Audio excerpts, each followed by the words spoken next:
Hello students, welcome back. So now we are going to discuss about the functioning of microcontroller. Before we do that, let us just revise what we had seen in the last video. We said that there are digital input output pins, power pins, analog pins, and at the center we have our Atmega 328 microcontroller. So we are going to discuss the functionality of this microcontroller in this video. Before we go there, let us have a flashback.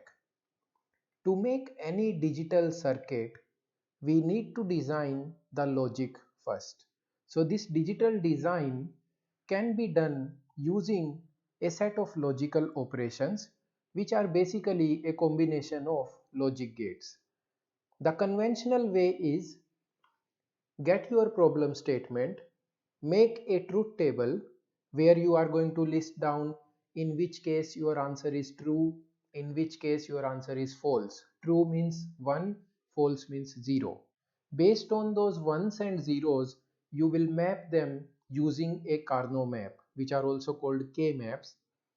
K-maps will optimize the logical expression. So if I solve this 4 variable K-map, there are A, B, C, D, 4 variables. I'm going to get one expression in A, B, C, D. And then using a set of logic gates, I can attach them and get my digital design ready. Well, this approach is very good if the logic is simple and not very large in complexity. So now, if we have complex designs, what can we do? Well, the approach is still the same. We are going to start with very basic elements like resistors, transistors, diodes. They are connected to make logic gates.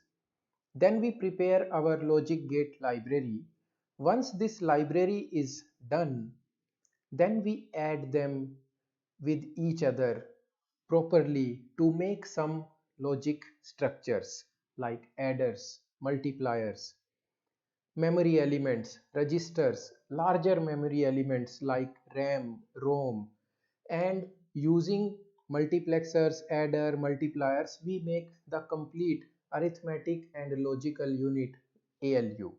So we keep on building from smaller designs to the bigger and more complex designs. So what is inside a microcontroller? The same logic structures that we have already designed, they will come as the computing unit and storage unit inside the microcontroller.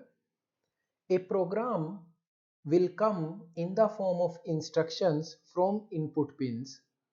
These logic structures will compute, will process those statements and generate the output, and with the help of those output pins we can visualize the output processed by the microcontroller.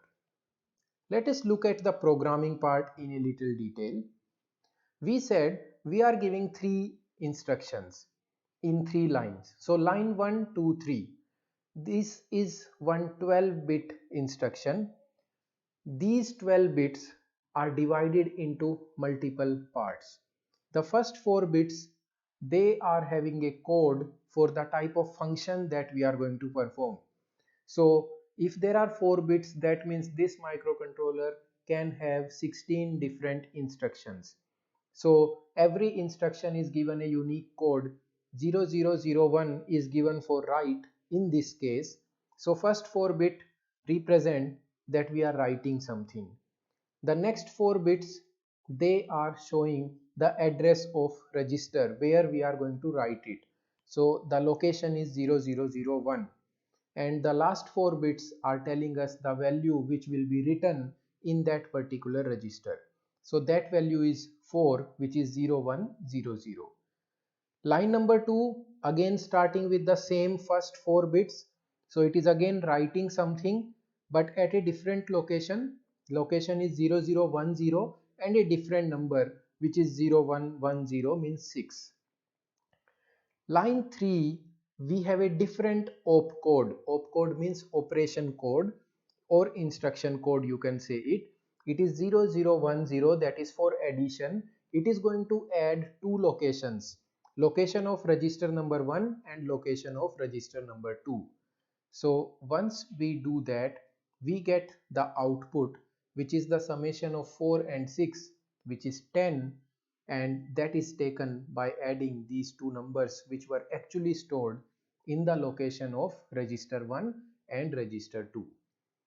Now, do we have to write these commands every time for Arduino programming, because Arduino is using a microcontroller? Well, no. You are going to write a C program. This C program will be converted into assembly program, and then these assembly programs are converted into the statements and they are given to the microcontroller. So all this will happen inside the microcontroller. You have to learn and worry about only the C programming part. So our task is easy. We have to only focus on the learning of C programming. There is very important aspect in every microcontroller based system design, and that is called interfacing. Interfacing means how are you going to connect different external devices, components, or even a similar microcontroller to a given microcontroller. So here we are having an example where we are connecting 4 push buttons, and if I press a combination of push buttons, I am expecting some output on an LCD display or set of 7 segment displays or anything else. So we are interfacing input pins with push buttons. We are interfacing our decoder and LCD on the output pins. How do we do these interfacings? We will learn them in detail in our future videos. So some of the examples are, you would have seen some toy cars like remote controlled cars. They are all microcontroller driven.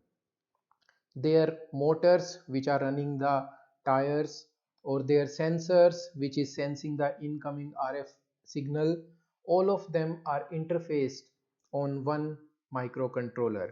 You have home appliances like refrigerator, microwave, or anything. They also have a microcontroller which is interfacing some of the inputs that you give and controlling some output devices like temperature management or for how much time the microwave will rotate. All these things are done with the help of interfacing. So what are all the different kind of devices that can be interfaced? There are a lot of input devices like sensors, buttons, switches, potentiometers, resistors, keypads.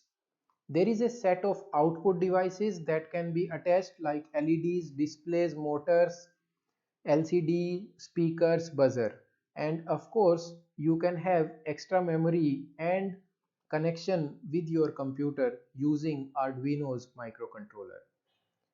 So once we know about all this, in the next video, we are going to talk about the type of signals that can be taken by an Arduino board.